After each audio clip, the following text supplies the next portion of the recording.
ಇಡಿ ಅಧಿಕಾರಿಗಳಿಂದ ಶಾಸಕ ವೀರೇಂದ್ರ ಪಪ್ಪಿ ಬಂಧನ ಆಗಿದೆ. ನಿನ್ನೆ ವೀರೇಂದ್ರ ಅವರಿಗೆ ಸೇರಿದಂತ 30 ಕಡೆಗಳಲ್ಲಿ ಜಾರಿ ನಿರ್ದೇಶನಾಲಯ ದಾಳಿ ಮಾಡಿತ್ತು. ರಾತ್ರಿ 11 ಗಂಟೆಗೆ ಬೆಂಗಳೂರಿನ ಸ್ಥಳಕ್ಕೆ ಆತನನ್ನ ಕರೆತರ್ತಾರೆ. ಬೆಂಗಳೂರಿಗೆ ಕರೆತರ್ತಾ ಇದ್ದಾರೆ ಅಧಿಕಾರಿಗಳು. ಶಾಸಕ ವೀರೇಂದ್ರ ಪಪ್ಪಿ ಬಂಧನ ಆಗಿದೆ. ಅಕ್ರಮ ಹಣ ವರ್ಗಾವಣೆ ಸೇರಿದಂತೆ ಅನೇಕ ಆರೋಪಗಳು ಅವರ ಮೇಲಿದ್ದಾವೆ. ಏರ್ಪೋರ್ಟ್ನಿಂದ ಯಲಹಂಕ ಸರ್ಕಾರಿ ಆಸ್ಪತ್ರೆಯಲ್ಲಿ ಆರೋಗ್ಯ ತಪಾಸಣೆಯನ್ನು ಮಾಡಿಸಲಾಗುತ್ತೆ.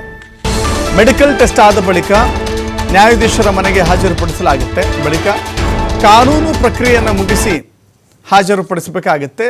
ಒಂದು ವೇಳೆ ತನಿಖೆಗೆ ಅವಶ್ಯಕತೆ ಇದೆ ಅಂತ ಭಾವಿಸಿದರೆ, ತನಿಖೆ ಅವಶ್ಯಕತೆ ಇದೆ ಅಂತ ಹೇಳಿ ತನಿಖಾಧಿಕಾರಿಗಳಿಗೆ ಅನ್ನಿಸಿದರೆ, ಇಡಿ ಅಧಿಕಾರಿಗಳು ವೀರೇಂದ್ರ ಪಪ್ಪಿಯನ್ನು ವಶಕ್ಕೆ ತೆಗೆದುಕೊಳ್ಳುವಂಥ ಸಾಧ್ಯತೆಗಳು ಕಾಣಿಸ್ತಾ ಇದ್ದಾವೆ.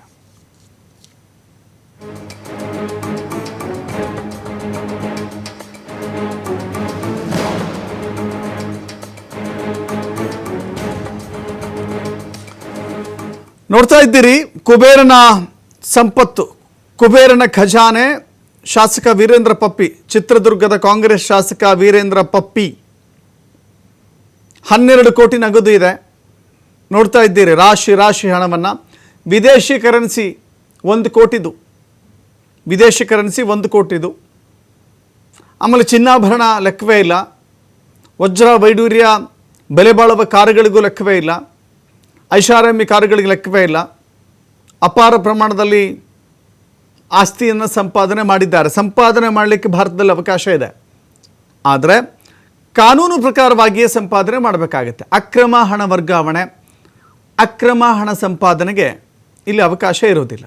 ಸದ್ಯಕ್ಕಂತೂ ಮೇಲ್ನೋಟಕ್ಕೆ ಇದು ಅಕ್ರಮ ಹಣ ವರ್ಗಾವಣೆ ರೀತಿಯಲ್ಲಿ ಕಾಣಿಸ್ತಾ ಇದೆ. ಇಷ್ಟೊಂದು ಭಾರೀ ಪ್ರಮಾಣದಲ್ಲಿ ನಗದನ್ನು ಶೇಖರಿಸಿಡುವಂಥ ಕೆಲಸ ಅಥವಾ ಅವಕಾಶ ಕಾನೂನು ಕೊಡೋದಿಲ್ಲ. ಬಟ್ ಇಷ್ಟೊಂದು ದೊಡ್ಡ ಪ್ರಮಾಣದಲ್ಲಿಯೇ ನಗದು ಕೂಡಿಟ್ಟಿದ್ದರ ಬಗ್ಗೆ ವೀರೇಂದ್ರ ಪಪ್ಪಿ ಒಂದು ತನಿಖೆಯನ್ನು ಎದುರಿಸಬೇಕಾಗತ್ತೆ. ಗ್ಯಾಂಗ್ಟಾಕ್ನಲ್ಲಿ ಅರೆಸ್ಟ್ ಆಗಿದ್ದಾರೆ. ಅವರನ್ನು ಇವತ್ತು ರಾತ್ರಿ ಬೆಂಗಳೂರಿಗೆ ಕರೆತರ್ತಾರೆ. ಕೆಲವಷ್ಟು ಕಾನೂನು ಪ್ರಕ್ರಿಯೆಗಳಿದ್ದಾವೆ. ಬೇರೆ ರಾಜ್ಯದಲ್ಲಿ ಅರೆಸ್ಟ್ ಆಗಿರುವ ಕಾರಣಕ್ಕಾಗಿ ಕೆಲ ಕಾನೂನು ಪ್ರಕ್ರಿಯೆಗಳು ಒಳಪಡಿಸಿ ಬೆಂಗಳೂರಿಗೆ ಕರೆತರಲಾಗುತ್ತೆ. ಆ ನಂತರದಲ್ಲಿ ಯಲಹಂಕದಲ್ಲಿರುವಂಥ ನ್ಯಾಯಾಧೀಶರ ಮನೆಗೆ ಹೋಗಿ ಹಾಜರುಪಡಿಸಲಾಗುತ್ತೆ. ಕೋರ್ಟ್ನ ಪ್ರಕ್ರಿಯೆಗಳು ಮುಂದುವರಿತವೆ. ನ್ಯಾಯಾಧೀಶರು ಅನುಮತಿ ಕೊಟ್ಟಿದ್ದೇ ಆದರೆ ಅವರನ್ನು ಇಡಿ ಅಧಿಕಾರಿಗಳು